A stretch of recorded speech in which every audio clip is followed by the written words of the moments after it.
So HSBC, they've partnered with the Sandbox to engage with sports, esports, and gaming fans on the metaverse. They say that this marks the first global bank to enter the Sandbox Metaverse. You'll remember last month we spoke about JP Morgan. They said they were the first bank to enter the metaverse when they bought a plot in Decentraland.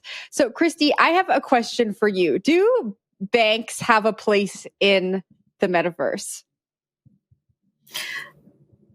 Everybody has a place in the metaverse. I mean, really. What I think is pretty awesome is the fact that HSBC has recognized where personally I think the market is in sports, in the esports gaming kind of realm. I mean, who wants to bank in the metaverse? Nobody. Personally, I don't really understand the whole clothing and makeup in the metaverse. I mean, I don't understand. The things where I can't actually interact, but gaming, that makes sense to me. In fact, when I was in London for a Bitcoin dev conference last week, I got to play like a Mario Kart version where I got to earn Bitcoin and playing Mario Kart, cool. Which was fun.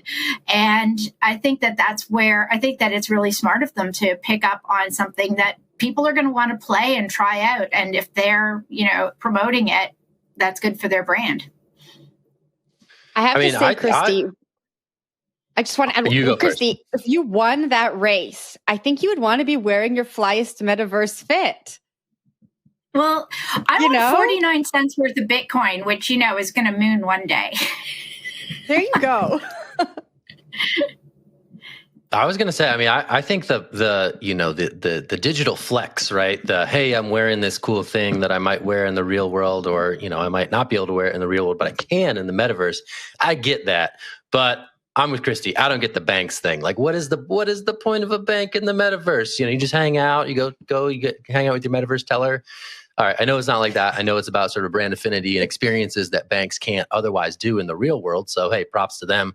But I think the story here to me is just that this JP Morgan thing and Decentraland was sort of like the catalytic moment for institutional metaverse. I don't know what we want to call it, corporate metaverse or something like that, right? Where, JP Morgan goes in. We saw this insurance firm do something recently. A bit before that, we saw a consulting firm enter the sandbox. So it's interesting to see this kind of opening the floodgates of big established brands thinking about what maybe kind of sort of how stuff in the metaverse can be cool for a bank. So curious to see what comes of it. But yeah, it does strike me as kind of odd. Like, why?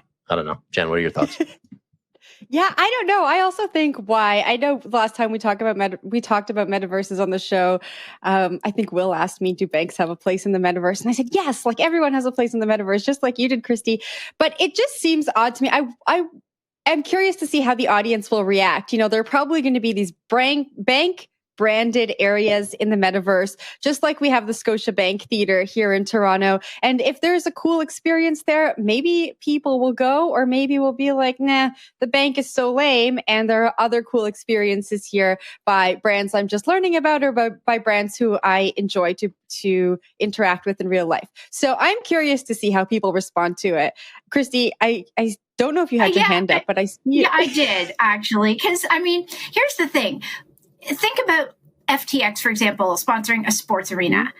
I don't see it as any different. It's just it's sponsoring a sports and esports and gaming arena in the metaverse, and they're slapping their logo on it and having that associated cool factor.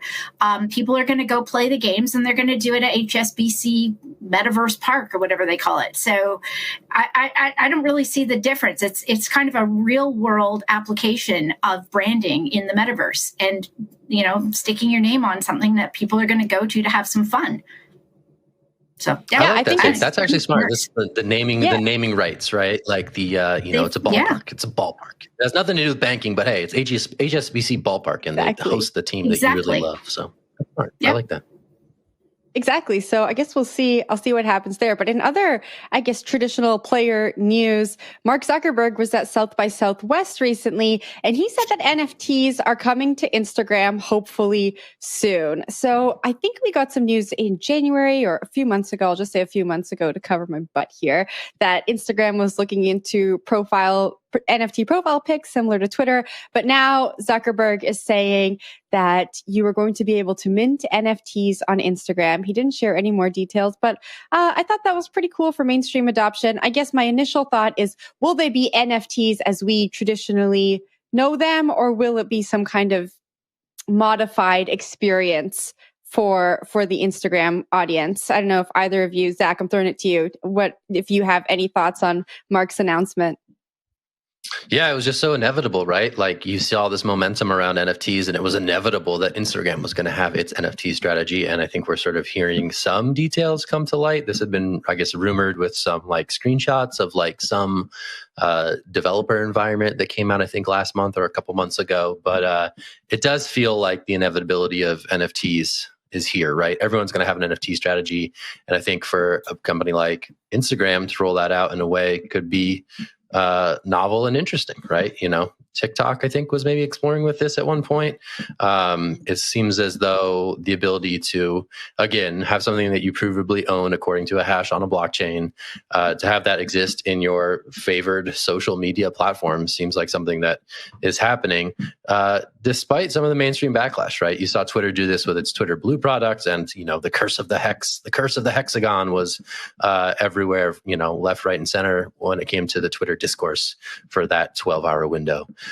So you see that, but I think that, you know, people within these Silicon Valley giants, you know, they see their friends and colleagues sort of exploring this Web3 stuff, and they're trying to find a way to make Web 2.5 work for their particular companies. So to me, that's what this says. But hey, who knows? Krista, any thoughts on that? Yeah, I think that any platform at this point that caters to the creator is going to have to at least consider some sort of NFT play, because that's where the action is.